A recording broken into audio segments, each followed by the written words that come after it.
Greetings from Ben Thinkin, and welcome to the BB Mac Show.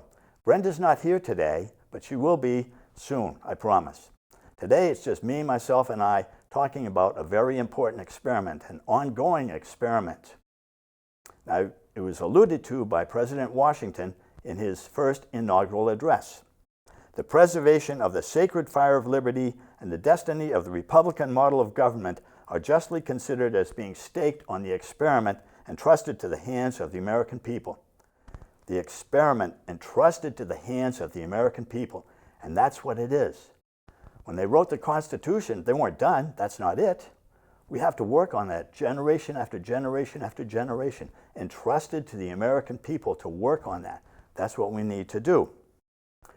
Now, to set this up, to set up the experiment, we need to go back to a little bit before the American Revolution, when scientists were replacing superstition and folklore and myths with investigation on how things work. That's what they were doing. They were investigating. They said at least myths and folklore, that's not the way things work. We want to find out how nature works. And the invention of the microscope, the telescope, and the printing press were very important aspects in this. Helped scientists a lot to be able to figure things out, how nature worked. And when they started doing that, then other people who became known as philosophers were questioning the power of the church and the monarchies. How did these guys get all this power? Is this right? What's going on here? And the printing press was very helpful in spreading these ideas around, but people couldn't do anything about them. They didn't have the means to do anything about it. Over here in America, we did. We were isolated from Europe somewhat, and we had a better chance of doing that, and we did. We came up with the American Revolution. And one of the biggest aspects of that is you need to have, for a good government, you need to have the consent of the governed. And that was one of the most important aspects of that. And we have here the Declaration of Independence and the Constitution. They're all right here in this little tiny booklet. People should read it more often and understand it. We hold these truths to be self-evident, that all men are created equal, should be all people, that they are endowed by their Creator with certain unalienable rights, that among these are life, liberty, and the pursuit of happiness, that to secure these rights, governments are instituted among men, deriving their just powers from the consent of the governed. Consent of the governed, that's very important there. Now the people of France saw what we had done, and they were very thrilled by that. They thought it was great. So they had their own revolution in 1789, I believe it was. They overthrew the king, but the people who were in power after that let their conscience be overcome by their love of power and control. They weren't doing the right thing. People who disagreed with them became known as enemies of the state, and they executed them. 17,000 people were executed during what became known as the Reign of Terror. 17,000 people. So that didn't work out too well for the people of France. They ended up with Napoleon as well. But they were still watching what we were doing, trying to emulate what we were doing. The one thing that they saw that they didn't like was slavery. They didn't like that at all. But when they saw that we had abolished slavery, they were so thrilled, they were inspired to give us the Statue of Liberty. The Statue of Liberty is actually known, the actual name of the Statue of Liberty is Liberty Enlightening the World. And that's what the people of France believed could be done. With what we had done, if you work on it and continue it, continuing experiment, if you work on it and continue it, liberty can enlighten the world. That's what people of France were hoping to do. And then we get back to the experiment. It was alluded to in a sense by Abraham Lincoln in his Gettysburg Address. I'm going to use the end of the Gettysburg Address first, mention that, and then go back to the other part later. Okay, the French tried to emulate us. They didn't like their king. They overthrew the king. I believe it was in 1789. But the people who overthrew the king, the leaders who overthrew the king, allowed their conscience to be overwhelmed by their love of power and control. And they just became dictators of France, in essence. And people who disagreed with them were known as enemies of the state. And they were executed. There were 17,000 people were executed as being enemies of the state. That didn't work out very well for them. They had Napoleon, that didn't work either. But they were wanting to emulate what we were doing. They were watching what we were doing. One thing they didn't like was slavery. We still had slavery, and they just didn't like that at all. But when we finally abolished slavery, they were thrilled. And that inspired them to give us the Statue of Liberty. And they built it over in France to make sure everything fit right and everything, took it apart and sent it over here. But the actual name of the statue is Liberty Enlightening the World.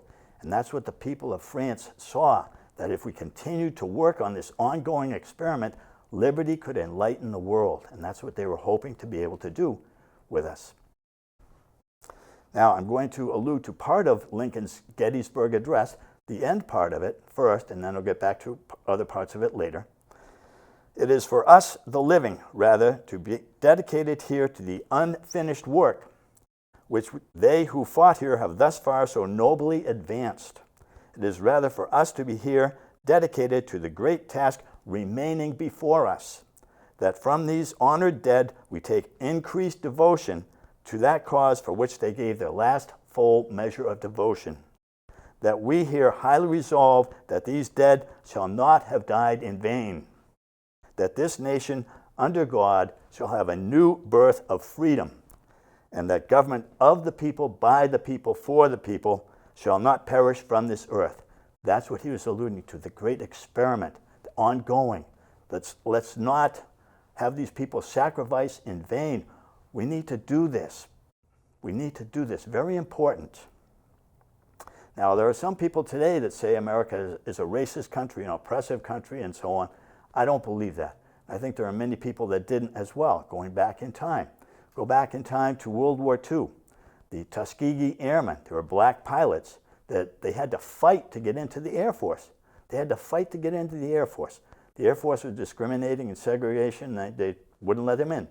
Air Force finally smartened up. It was actually known as the U.S. Armed Air Force then, but the Air Force finally smartened up and let them in, and they made a fighter squadron of fighter pilots with them, Tuskegee Airmen, and they sent them over to Italy. And they were protecting American bombers in the war. And these black pilots put their lives on the line. They knew that every crew member of every American bomber that they were putting their lives on the line to protect was white. But they did it anyways because they believe in the principles of our country. Very important. You also had the Navajo code talkers, and there were other tribes involved as well. Native Americans who put their lives on the line to help the Marine Corps out in the Pacific to communicate. They're important messages, and the Japanese could intercept them all they want, but they couldn't figure them out because they spoke in their native tongue. They put their lives on the line as well because they believed in the principles our country was founded on. Very important. And now, getting back to the beginning of the Gettysburg Address, now we are engaged in a great civil war, testing whether that nation or any nation so conceived and so dedicated can long endure. And that's where we're having the problem today. We're in a civil war. A cold civil war, no fighting with bullets and guns and everything, but bashing here. And I've done this before, we'll say it again. You have your liberals, which is represented by blue. The red is for conservatives. Instead of beating each other up, we need to work together. We've done it before, we can do it again. We did it, a perfect example of this is back in 1787, when the Founding Fathers determined that the Articles of Confederation weren't strong enough to hold our country together. Each state had too much power on their own. They determined that it couldn't be amended, they just had to start again, start from scratch. So they had the Constitutional Convention in 1787, the summer of 1787, I believe it was May through September that they were working on it, in Philadelphia, in Independence Hall. Now, they shut all of the windows because they didn't want people listening in to what was going on in there. Imagine that, the summer of 1787 in Philadelphia with no air conditioning, yet they did it. They got it done. They had some heated discussions and things like that, but they got it done. They worked together. They didn't bash each other. They worked together. They compromised. We had one of the biggest issues was the bigger population states versus the smaller population states. The smaller population states were concerned that they would be overwhelmed by the bigger ones. So that's how we ended up having the House of Representatives is based on the state's population. So the big population states got that one because they had more in the House of Representatives.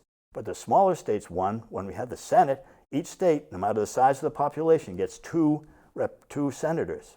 So that was a compromise. They worked together to get it done. We did it before, we can do it again. We need to do this. Now, everybody knows that there's a problem in this country. Everybody knows it. When everybody waits, and they know that anybody can help solve it. But when everybody and anybody wait around for somebody to do it, you know who that somebody is? Nobody. That's not good. And that's why the problem continues, because nobody's getting involved. We need more people getting involved. Braver Angels is an excellent organization working to help us to do this. Check them out at braverangels.org. It's an awesome organization working to do this. We need to pay more attention to our conscience. That's one of the big problems today, too. People kind of push their conscience aside. No, it's not all that much. It's not that. Yes, it is. You need to pay attention to your conscience in everything that you do. What is right? Is it right? You know it's right. Do it. That's what we need to do. Pay more attention to our conscience and live by the golden rule. Go out of your way to do that. Random act of kindness. That's fantastic. Helps people to have a good day. And always remember that you have within you the strength, the patience, and the passion to reach for the stars and change the world. We can do this. Remember, what lies behind us and what lies before us are minor matters compared to what lies within us. Keep that in mind. Consult your conscience often. We need to do that, please, to help this country to become the United States of America again. And we can help, and we can lead by example and enable liberty to enlighten the world. Again, please, let's work together again to return our country to being the United States of America so we can lead by example and enable liberty to enlighten the world. Thank you for your time and consideration. Shalom.